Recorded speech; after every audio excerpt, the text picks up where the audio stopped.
నమస్తే, నేను Keshav. Welcome to Suman TV. ఆంధ్రప్రదేశ్లో ఎన్నికలు సమీపిస్తున్నటువంటి వేళ ఏ పార్టీ ఎక్కడ ఏ విధంగా గెలవబోతుంది, అలానే ఏ పార్టీకి ఎక్కడ పట్టుంది? అధికార పార్టీ ఒకవైపు నుంచి అభ్యర్థుల మార్పులు, జాబితాల ప్రకటనలతో దూసుకుపోతుంటే విపక్షాల మధ్య ఇంకా స్పష్టత లేదు అనేటువంటి సంకేతాలే కనిపిస్తున్నటువంటి పరిస్థితి. అయితే గ్రౌండ్ లెవెల్ రిపోర్ట్స్ ఏం చెబుతున్నాయి, ఈ అంశాలపైన విశ్లేషణ చూద్దాం. ఏపీకి సంబంధించి ఆంధ్ర మేధావుల ఫోరం వ్యవస్థాపక అధ్యక్షులు చల్సాని శ్రీనివాస్ గారు ఇక్కడ మనతో ఉన్నారు. శ్రీనివాస్ గారు నమస్కారం. కేవలం ₹9 డేటా సైన్స్ యూజింగ్ పైథాన్. ఇప్పుడే brainovision.in లో రిజిస్టర్ అవ్వండి. ఆంధ్రప్రదేశ్లో ఎన్నికలు అనగానే ఒక వేడి వాతావరణం వచ్చేటువంటి పరిస్థితి ఉంటుంది. ఇప్పుడు ఇక్కడున్న పరిస్థితుల్లో చూస్తే కనుక అధికార పార్టీ అభ్యర్థుల ప్రకటనలో జోరుగా ఉంది. విపక్షాల మధ్య ఇంకా ఒక ఐక్యత, పొత్తు, ఒక కూటమా, రెండు కూటములా, లేదంటే 2-3 పార్టీలు కలుస్తాయా, ఒక స్పష్టత రాని పరిస్థితి ఉంది. మీకున్నటువంటి ఫీడ్బ్యాక్ ఏంటి గ్రౌండ్ లెవెల్లో? చాలా ఆసక్తి రేపుతున్నాయి. తెలంగాణలో ఎన్నికలని కోస్తా రాయలసీమ ప్రజలు ఎలా ఆసక్తిగా చూశారు.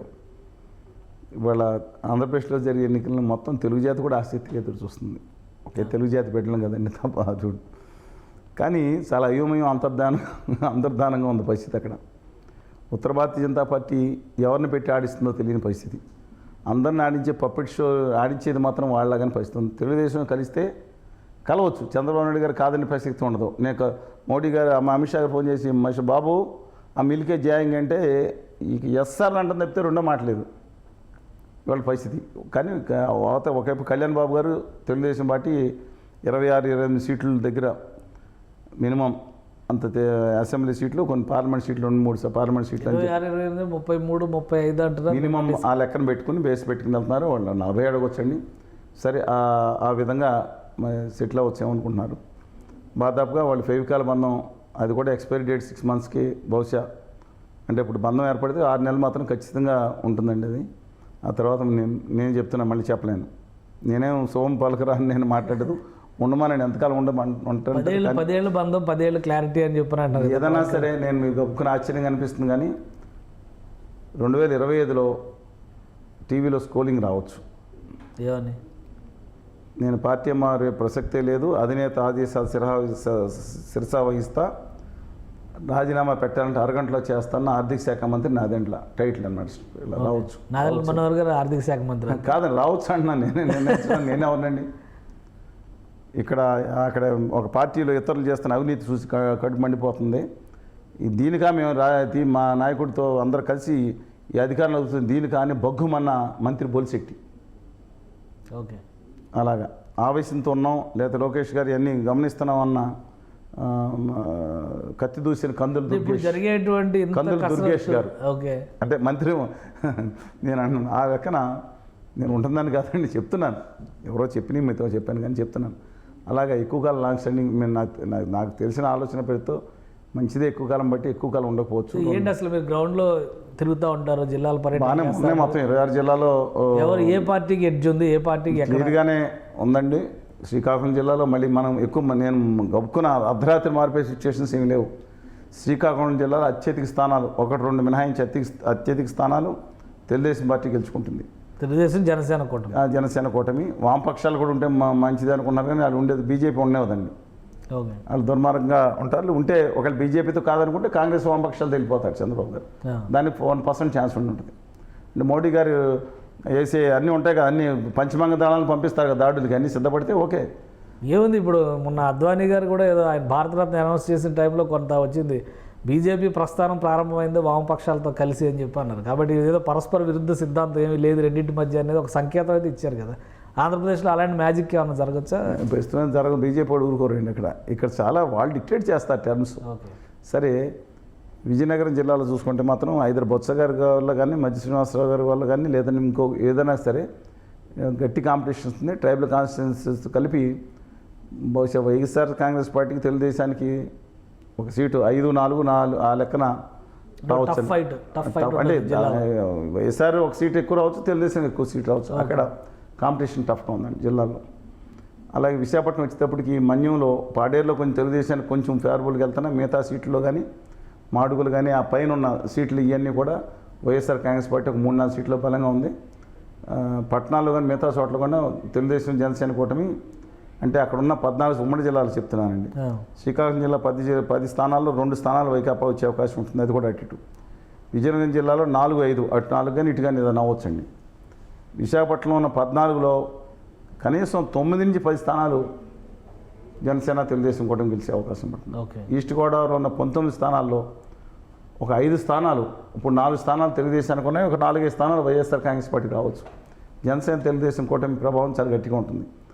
దీనికి వ్యతిరేకంగా ఇవాళ వైఎస్ఆర్ కాంగ్రెస్ పార్టీ వర్గీయులు చేస్తున్న ఇతర ప్రచారం, ఇతర బీసీలు, ఎస్సీ, ఎస్టీ, మైనార్టీలు ఏకం వారని ప్రచారం ఏదైతుందో అక్కడ అనంతబాబు గారి ఇష్యూ కానీ, అలాగే ఇప్పుడు త్రిమూర్తులు గారి ఇష్యూ కానీ, దాంతోపాటు మొన్న వచ్చిన అంబేద్కర్ కోనసీమ జిల్లా ఇష్యూ కానీ, ఇవన్నీ కూడా మైనస్ చేయటం వల్ల అవన్నీ న్యూట్రలైజ్ అయిపోతున్నాయని చెప్పి నాకు అందుతున్న సమాచారం, జనాలకు తెలిసిన సమాచారం కూడా.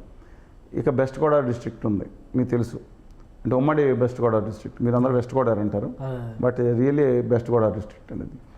దాంట్లో ఆ జిల్లాలో ఉన్న స్థలాలు 15 చూసుకుంటే కనుక పోలవరం కానీ 1-2, కొవ్వూరు అలా 1-2-3 స్థానాలు మాత్రం వైఎస్ఆర్ కాంగ్రెస్ పార్టీ ఖచ్చితంగా నెగ్గుతుందండి. అంటే కనీసం 2-3 స్థానాలు. మళ్ళీ అంటే మరీ వస్తే చెప్పలేం కానీ, లేదంటే 12 స్థానాలు, 13 స్థానాలు కూడా జనసేన తెలుగుదేశం కూటమి నెగ్గే అవకాశం ఉంది ఇవాళ. అంటే ఇప్పుడు జగన్మోహన్ రెడ్డి గారు పెట్టిన బహిరంగ సభ దెందుర్లో చాలా సక్సెస్ అయింది. అది ఇప్పుడు ఆ సభలన్నీ చాలా గ్రాండ్ సక్సెస్. 5 లక్షల మంది దాదాపు జనం వచ్చారన్నారు. సరే, ట్రోల్ చేసేవాళ్ళు ఇటు చేస్తారు, చంద్రబాబు నాయుడు గారి సభ వెళ్ళిపోతుందా అని లాస్ట్లో మాట్లాడుతున్న వీడియో పెడతారు, ఎక్కడికి వెళ్ళి డబ్బులు తీసుకున్నాను పెడతారు, ట్రోలింగ్ నడుస్తుంది. నిష్పక్షపాతంగా బయట సంబంధం లేకుండా చూస్తే గ్రౌండ్ రిపోర్ట్ మీరు చెప్పి మనం మామూలుగా అక్కడ జరిగిన దెందులూరు నాకు తెలిసిన కాన్స్టిట్యున్సీ కాబట్టి కూడా చెప్తా ఉన్నానండి. ఆ చుట్టుపక్కల కానీ ఇప్పుడు చంద్రబాబు నాయుడు గారు చంద్రపూడిలో సభ పెడితే అంత స్థాయిలో కాకపోయినా స్థానిక సభల కింద అంత మొబిలైజేషన్ లేదు. అధికార పక్షం డబ్బులు ఉంటాయి, మిషన్ స్కూల్స్ అని వీళ్ళకిస్తారా చంద్రబాబు గారికి? చంద్రబాబు గారు నాయుడు గారిని అప్పుడు వీళ్ళకిచ్చారా? నేను చెప్తున్నాను సభ మీరేం చేస్తారు ఇప్పుడు మేము అదే చేస్తాను. అందువల్ల 20-30% అనుకూలంగా ఉంటుంది. ఏది అధికార పక్షానికి ఉంటే ఎక్కువ మంది జనం రావచ్చు, తోలుతారు కదండి. అందువల్ల మీదన్నీ 94 ఏలూరు సభ పెడితే 10 లక్షల మంది ఇక్కడి నుంచి విజయభాస్కర్ రెడ్డి గారు అక్కడి నుంచి అసలు ఇసుకేస్తే రాళ్ళంత జనం ఉన్నారండి. అప్పుడు ఎన్టీ రామారావు గారు వచ్చారు, అది భారీ సభ, 10 కిలోమీటర్ల వరకు ట్రాఫిక్ బంద్ అయిపోయింది. దాన్ని బట్టి సభలు బట్టి మనం నిర్ణయాలు తీసుకోలేము. అందువల్ల పశ్చిమ గోదావరి జిల్లాలో ఇప్పుడు ఈయన కనుక ఒక సామాజిక అంశాన్ని తీసుకొస్తే మాత్రం డెఫినెట్గా కొన్ని జిల్లాల్లో మారుతుందండి. ఈయన ఇప్పుడు ఎలక్షన్స్ కులగణను మొదలుపెట్టిన తర్వాత బలహీన వర్గాలకి రిజర్వేషన్ పెంచడం అనే ఆలోచనలు వస్తున్నట్టు తెలుస్తుంది. అది వచ్చిన తర్వాత మిగతా వాళ్ళ రియాక్షన్ బట్టి మిగతా వర్గాలని ఒకటే ఇది జరిగితే మాత్రం వైఎస్ఆర్ కాంగ్రెస్ పార్టీ చాలా గట్టిగా నిజంగా అంత ఫ్యాక్టర్ చూపించే అవకాశం ఉంటుందా? ఇప్పుడు టైం లేదండి. ఒక 6 నెలల ముందు అయితే వాళ్ళు ఫ్యాక్టర్ చూపించారు. ప్రజారాజ్యం పార్టీ 100 సీట్లు పైన ఇచ్చింది బీసీలకి అని చెప్పని లెక్క చూపించి, కానీ అలా సాధ్యం కాదు. కానీ ఏంటంటే ఈయన క్లాస్ వారో క్యాస్ట్ వారో డిక్లేర్ చేసేది. ఈయన ఇప్పుడు చిరంజీవి గారు ఎలాంటి మనిషి అంటే మీకు తెలుసు, ఏం మాట్లాడారైనా. చంద్రబాబు నాయుడు గారు బాగా చేశారు, రాజశేఖర రెడ్డి గారు కూడా బాగా చేశారు, అంతకన్నా నేను బాగా చేస్తాను. ప్రజలు అది ఊహించలా. ముఠా మైస్త్రి కొడితే ఎవడు రాళ్ళ కొట్టాలని చిరంజీవి గారిని ఆ హీరోని ఊహించుకున్నారు. But basically such a good gentleman అండి. ఎవరిని నొప్పించడానికి మరి కోపం వస్తే వేసేస్తాడు నేను, అది కాదు. ఇంకోళ్ళు నొప్పించడం మనసు ఆయనకి ఇష్టం ఉండదు. ఆయన వ్యక్తిత్వం, వ్యవహారం, మంచితనం ఆయన, అందుకని అది మీరు కంపేర్ చేయొద్దు. అందువలన ఇక్కడ మాత్రం అది వస్తే మాత్రం నేను చెప్పలేనండి. మీకు ఓవర్ రైడింగ్ ఎఫెక్ట్ ఉంది దానికి. గ్రామాల్లో ఇప్పుడు కనపడే సైలెంట్ వేవ్ జగన్మోహన్ రెడ్డి గారి గ్రామాల్లో ఉంది. అంటే 42% అవ్వచ్చు, మీకు కనపడితే ఓన్లీ 20% మాట్లాడవచ్చు. కానీ పట్టణాల్లో మాత్రం భయంకరమైన వ్యతిరేకత ఉందండి. ప్రస్తుత ప్రభుత్వానికి నిజంగా నేను అంగన్వాడీ దీక్షలో పాల్గొన్నాను, వివోఏలో దీక్షలో పాల్గొన్నాం, భవన కార్మికుల నిరసన దీక్ష సంఘీభావం తెలియజేసాం, రాష్ట్రం తిరుగుతున్నాం. వాళ్ళు ఒక్కొక్కళ్ళు ఎంతమంది ఉన్నారు తెలుసా మీకు? 1,06,000 మంది అంగన్వాడీ, ఒక్కొక్కళ్ళు 20 కుటుంబాలు చూస్తారు. కొంతవరకు నేను కానీ భరద్వాజ్ గారు కానీ లక్ష్మణ్ గారు కానీ మంత్రులతో మాట్లాడాము, వారు వివిఎల్ గారు ఏమో చీఫ్ సెక్రటరీ గారితో మా వంతు ప్రయత్నం చేసాం. ఉద్యమం చేయటం, వాళ్ళకి న్యాయం చేయాలని మా వంతు ప్రయత్నం చేయటం, మా మహిళలండి అందరూ. అందుకని ఇవన్నీ యాంటీ మొత్తం అంటే ఈ ఈక్వేషన్ మీరు చెప్పిన దాని ప్రకారం శ్రీకాకుళం నుంచి ఆల్మోస్ట్ ఎక్సెప్ట్ విజయనగరం జిల్లా తప్ప వారు వన్ సైడ్ అండి. పశ్చిమ గోదావరి జిల్లా వరకు వారు వన్ సైడ్. మిగతా కింద దక్షిణాంధ్ర లెక్క చూసుకుంటే కృష్ణా గుంటూరు జిల్లాలో కూడా అమరావతి ఎఫెక్ట్ అండి. యాక్చువల్గా రాష్ట్రం అంతా ఉండాలి. అమరావతి కాజుకి 100% నేను సపోర్ట్ చేస్తాను. మహిళల పోరాడానికి ఎన్మంటే ఖచ్చితంగా ఉంటాం. వాళ్ళు న్యాయమైన కోరికని భావిస్తున్నాం. కానీ రాష్ట్ర వ్యాప్తంగా ఇంపాక్ట్ ఉన్న టాప్ పాయింట్లో అది లేదండి. ఓకే. వైఎస్ఆర్ కాంగ్రెస్ పార్టీ ఓడిపోవడానికి ప్రధానమైన కారణం ధరల పెంపు, ఎలక్ట్రిసిటీ ఛార్జీలు. వాళ్ళు అర్థం బస్ ఛార్జీలు పెంపు, ఈ మిగతా ఇష్యూస్ కాదు. చంద్రబాబు నాయుడు గారు అరెస్ట్ చేసింది, భారీగా బయటకు వచ్చింది, 10% ఊపు వచ్చింది. I don't believe in this. డెఫినెట్గా వన్ ఆఫ్ ద పాయింట్ అండి, but not on the top list.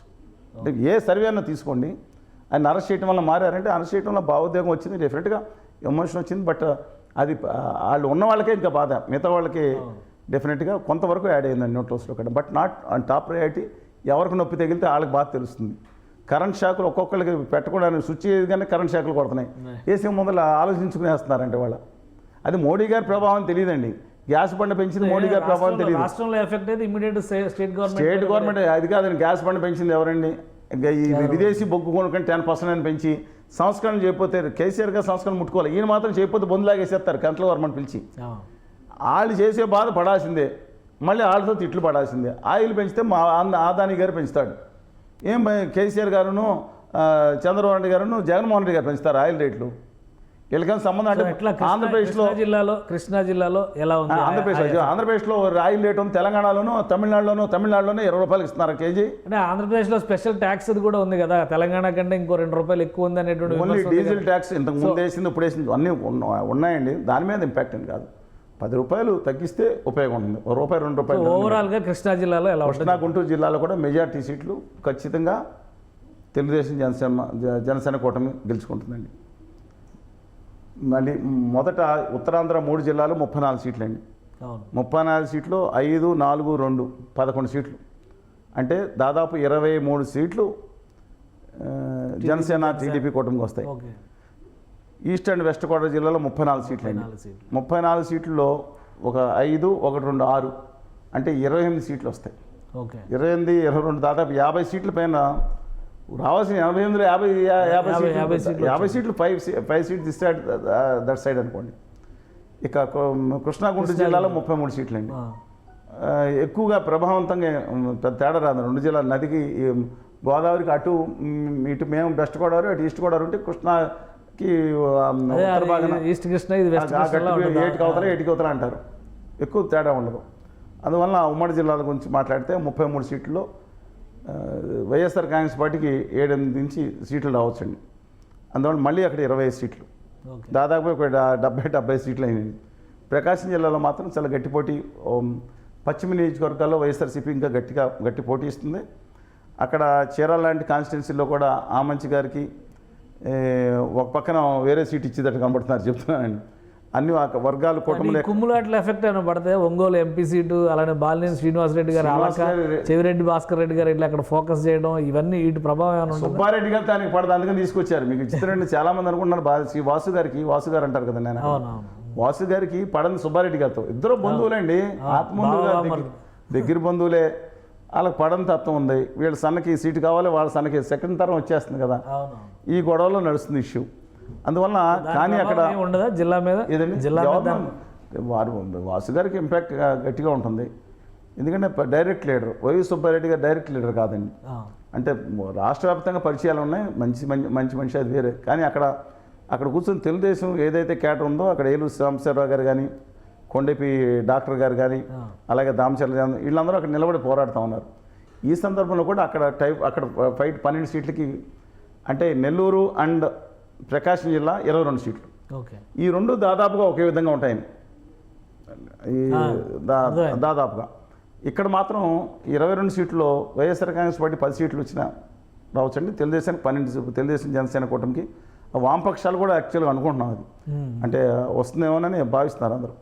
అలా నేను అన్న 3 కనుక కలిస్తే కనుక అక్కడ ఒక 12 సీట్లు రావచ్చండి. అంటే నెల్లూరు పరిస్థితి ఏంటి? నెల్లూరులో ఇప్పుడు మరి కోటమిరెడ్డి గారు ఒకేసారి 3 మారారు కదా, దీని ప్రభావం ఏమీ పెద్దగా ఉండదు. లాస్ట్ టైం కోటమిరెడ్డి గారు వరకు నెగ్గుతారండి, కానీ మిగతా కాన్స్టిట్యున్సీలో ఉదయగిరి అంతా పోటీ టఫ్గా. లాస్ట్ ఎలక్షన్స్లో నెల్లూరు క్లీన్ స్వీప్ వైఎస్ఆర్. ఈసారి అలా ఉండదండి, అలా ఉండదు. ఒక సీటు మళ్ళీ అటు ఇటు రావచ్చేమో. అందుకని 22 పోటాపోటీగా ఉంటుంది బలం. 22 సీట్లలో తెలుగుదేశం జనసేన వామపక్షాలు కూడా 2 ఎక్కువ రావచ్చేమో, లేదా 2 మారచ్చు. నేను చెప్పినాను అంటే ఇక్కడికి 10 సీట్లు వేసుకుంటే ఇక్కడికే దాదాపు మీకు 85 సీట్లు వచ్చినాయి. 80 సీట్లు. ఇది బెంచ్ మార్క్ 88 సీట్లు అయింది. ఇక చిత్తూరు జిల్లాలో మాత్రం వైఎస్ఆర్ కాంగ్రెస్ పార్టీ స్వీప్ ఒక వారు మళ్ళీ వన్ సైడింగ్ మొదలవుతుందండి. అటు సైడ్ రాయలసీమలో అయితే ఉత్తరాంధ్రలో మొదలైతే ఇటు జనసేన తెలుగుదేశం వామపక్షాల కూటమికి శ్రీకాకుళం నుంచి వారు వన్ సైడ్ మొదలైతే వైఎస్ఆర్ కాంగ్రెస్ పార్టీకి చిత్తూరు జిల్లా నుంచి వారు వన్ సైడ్ మొదలవుతుంది. ఓకే, అత్యధిక స్థానాలు చిత్తూరు జిల్లా అంటే మరి చంద్రబాబు నాయుడు గారు కుప్పం చంద్రబాబు నాయుడు గారు కుప్పంలో బ్రహ్మాండ మెజార్టీ వచ్చే అవకాశం ఉందండి. తక్కువ రాదని చాలా గట్టి లక్ష మెజారిటీ టార్గెట్ అదే తెలుగుదేశం పార్టీ నాయకులు బాగా సరే నేనేమో మీ వదిలేసేయండి కానీ నేనే నమ్మను. అట్లా కాదంటే 40-50 వేలు అక్కడ కనపడతాం అంటే మిగతా సర్వీస్ ప్రకారం 30,000 రావచ్చు, 60,000 రావచ్చు, డెఫినెట్ 50,000 కానీ 30,000 ఆయన అవుట్ రైట్ గెలుస్తారు. ఎవరు నోబడికి ఎవరు చేస్తారండి.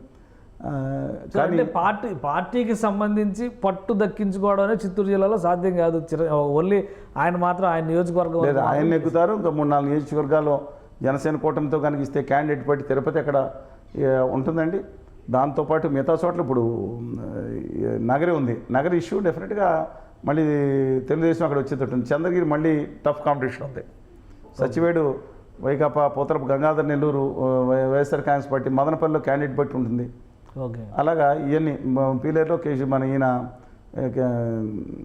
కిరణ్ కుమార్ రెడ్డి గారి సోదరుడు కిషోర్ గారు నెగ్గే అవకాశం ఉంది. అమ్మనాథ్ రెడ్డి గారు నెగ్గొచ్చు. పెద్దిరెడ్డి గారు ఎలాగో అక్కడ అవుట్రేట్కి నెగ్గే అవకాశం, రామచంద్రరావు గారు ఎలాంటి ఇబ్బంది పెట్టినా నెగ్గే అవకాశం కనపడుతుంది. నెక్స్ట్ కడప వచ్చినప్పుడు వారు వన్ సైడ్ కొనసాగుతూ ఉందండి. మళ్ళీ 10 సీట్లు మీకు అక్కడ కావాలంటే మళ్ళీ 9 సీట్లు 8 సీట్లు తక్కువ కాకుండా ఇప్పుడు కడపలో మరి టఫ్ ఫైట్ అనేటువంటి మాట చెప్తున్నారు. ఒకవైపు షర్మిల ఎంటర్ అవుతున్నారు. తర్వాత పాత కాంగ్రెస్ చేయలేదు. పాత కాంగ్రెస్ ఎక్కడ ప్రభావం ఏమి ఉండదు ఉంటుంది కానండి. అప్పుడు పాత వాళ్ళందరూ లేచి వచ్చారు. అంటే ఆ రోజుల్లో కాటి పడేయకుండా పోరాడిన వాళ్ళు చాలామంది ఉన్నారు. నీలకంఠపురం రఘువీరెడ్డి గారు సచ్చే ఆ రోజు ఉద్యమంలో నేను రెస్పెక్ట్ హిమ్ లైక్ ఎనీథింగ్ అండి. ఆయన కానీ కొన్నాళ్ళు సంజయనాథ్ గారు నిలబడ్డారు. కానీ కాడి పడేసి ఇప్పుడు షర్మిల గారు రాగానే పాత దస్త్రాలు తీసుకుని అవి కద్దర పచ్చి ఇస్త్రీ చేయించుకుని ఆ పాత అంబాసిడర్ గారు తీయించి పదండి కర్ర తీసుకుని బయలుదేరిన చాలామంది ఉన్నారు. నేనేమన్నా తక్కువ చేయట్లేదు. ప్రభావం ఏమీ కడపలో ఏమవుతుందంటే ఉంటుందండి. సునీత గారు కనుక పోటీ చేసి షర్మిల గారు కనుక పోటీ చేస్తే డెఫినెట్గా ఇంపాక్ట్ ఉంటుంది. కానీ ఓటమి చెందేదంతా ఉండకూడదు. ఎంపీ సీట్ అంటారా మీరు? అసెంబ్లీ స్థానం ఆల్రెడీ సునీత గారు వాళ్ళ నాన్నగారి గురించి చేస్తున్న పోరాటాన్ని చరిత్రలో చెప్పుకోవాలండి. నిజంగా మనం ఒక మహిళగా ఆవిడ చేస్తున్న పోరాటానికి ఆవిడ ఆ బాధతో డెఫినెట్గా ఆవిడ సంఘీభావం ప్రకటించాలి. కానీ వారి హస్బెండ్ నర్రెడ్డి రాజశేఖర రెడ్డి గారు తెలుగుదేశం పార్టీకి ఎప్పుడు టికెట్ ఆశించారు వాళ్ళు మీకు చాలామంది తెలియకపోవచ్చు. ఈజ్ హ్యావింగ్ పొలిటికల్ ఆస్పిరేషన్స్ ఉన్నాయి వాళ్ళకి. ఇవాళ కొత్తగా వచ్చిందని కాదండి. వాళ్ళు ఎప్పుడూ ఆ రోజు తెలుగుదేశం వైపు ఉన్నారు. మధ్యలో రాజశేఖర రెడ్డి గారి ప్రభావం వల్ల లేకపోతే ఇవన్నీ వేరు కదండి వాళ్ళ. ఇప్పుడు మన వివేకానంద రెడ్డి గారు ఎవరి మీద పోటీ చేశారు? మొన్న దివంగత వివేకానంద రెడ్డి గారు కాంగ్రెస్ పార్టీ అభ్యర్థిగా తోటి కుటుంబ సభ్యుడి మీద పోటీ చేశారు. ఓడిపోయినా మంత్రి ఇచ్చారు ఆయన. సరే ఏం జరిగినా ఆ ఇంపాక్ట్ మాత్రం ఉంటుంది. ఆ ఇంపాక్ట్ ఉన్న మొత్తం జిల్లా వెళ్ళిపోయే ప్రభావం ఉంటుందని అనుకోవట్లేదు. చాలామంది చెప్తున్నారు పులివెందులు ఓడిపోయే పరిస్థితి ఎట్టి పరిస్థితులు ఉండదండి. 10లో 9 వచ్చేస్తాయి అంటున్నారు కదా.